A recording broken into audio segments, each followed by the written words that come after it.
On the night of August 20th, 1989, 2 gunshots broke the silence of a mansion in Beverly Hills. Then 6 more. Jose and Kitty Menendez were found slumped on their living room couch, shot at close range so many times that investigators initially struggled to identify them. There were no signs of forced entry. Nothing was stolen. The killer or killers knew exactly where to find them, knew the layout of the house, and knew that on Sunday nights the couple liked to sit in the living room and watch television. Police spent months looking for a motive. The answer, when it finally came, didn't just shock Los Angeles. It split the entire country in two, because the killers weren't strangers. They were the sons. And what those sons said happened inside that house before the shooting, before any of it, was something nobody in that courtroom was prepared to hear. From the outside, the Menendez family was everything America told itself it wanted to be. Jose Menendez was a Cuban immigrant who had come to the United States with nothing and built himself into a powerful entertainment executive. By the late 1980s, he was the CEO of Live Entertainment, one of the most successful home video companies in the country. He was driven, ruthless in business, and relentless about success, his own and his son. Kitty Menendez was the devoted wife behind the curtain. She had given up her own ambitions to support Jose's career and raise their 2 boys, Lyle, born in 1968, and Eric, born in 1970. The family lived in a $13 million mansion in Beverly Hills. The boys wore designer clothes, drove expensive cars, and attended private schools.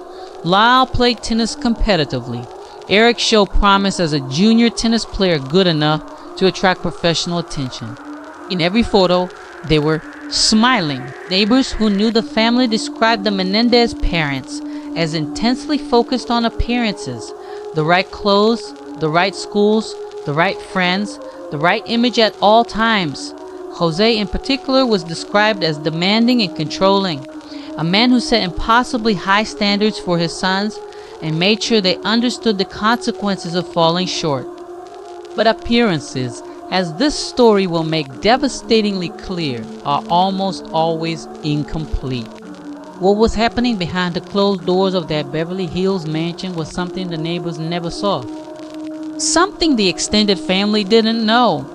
Something that Lyle and Eric Menendez had carried in silence for years before the night they decided they couldn't carry it anymore. In the weeks after the murders, Lyle and Eric Menendez did something that struck investigators as deeply strange.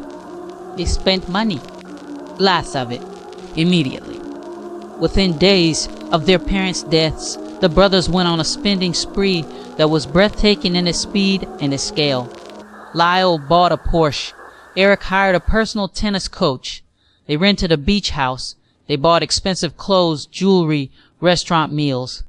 When asked about the spending, they said they were grieving in their own way. Police weren't convinced.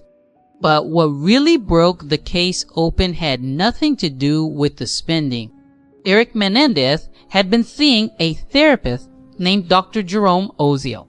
In October 1989, 2 months after the murders, Eric walked into Oziel's office and confessed. He told Oziel that he and Lyle had killed their parents. Oziel, in a decision that would later become legally controversial, told his girlfriend about the confession. The girlfriend eventually went to police.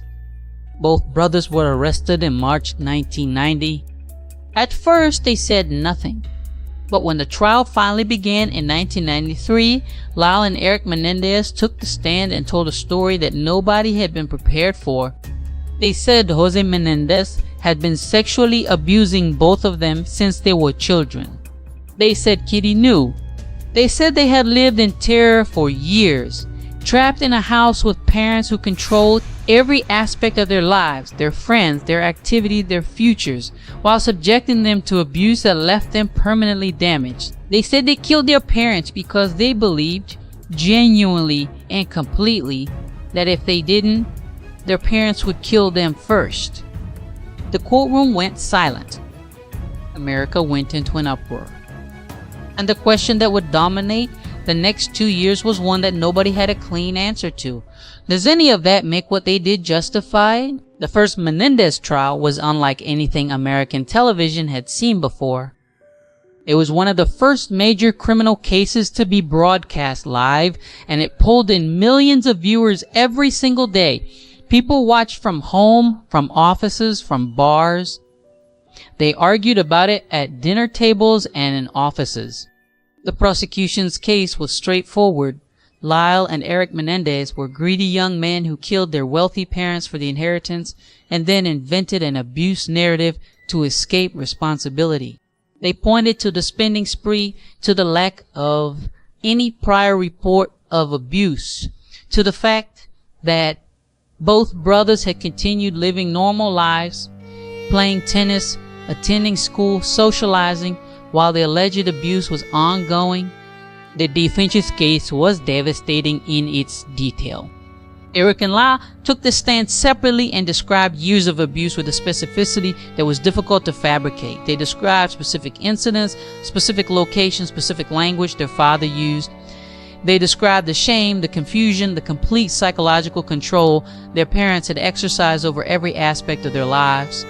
Experts testified about the psychology of abuse survivors, how victims often don't report, how they learn to compartmentalize, how the normal-looking exterior is frequently a survival mechanism rather than evidence that nothing happened. The jury in the first trial deadlocked completely. They couldn't agree. Half believed the brothers, half didn't. A mistrial was declared. The second trial in 1995 had a different outcome.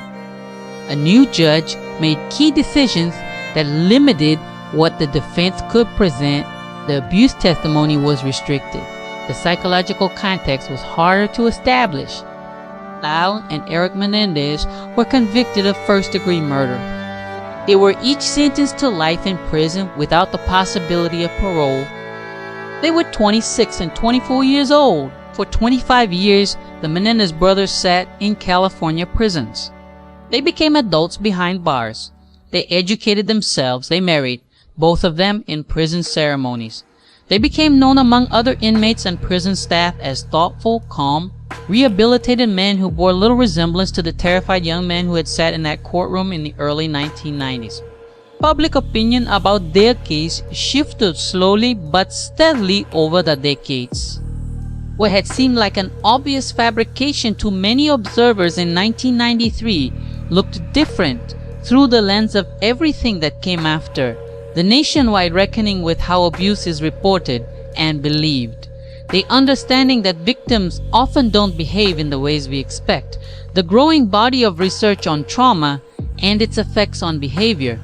New evidence emerged. A former member of a boy band came forward and stated publicly that Jose Menendez had abused him as well in the 1980s, a claim that, if true, established a pattern of behavior that the defense had never been able to prove at trial.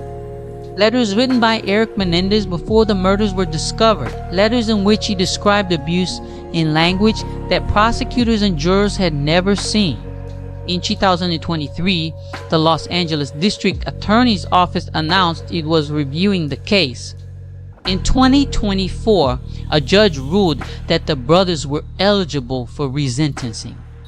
In November 2024, 35 years after the murders, a judge found that Lyle and Eric Menendez posed no danger to society and recommended they be released. As of early 2025, the final decision on their release remained with the California governor. 35 years, two men who entered prison as boys. A case that never stopped asking questions that American society was never quite ready to answer. The Menendez case is one of those rare true crime stories where the more time passes, the more complicated it becomes. In 1993, the narrative was simple for a lot of people. Two privileged young men killed their parents for money and then lied about it to save themselves. The spending spree was damning. Lack of prior reports was suspicious. The mansion, the cars, the clothes, none of it fit the image of boys living in terror.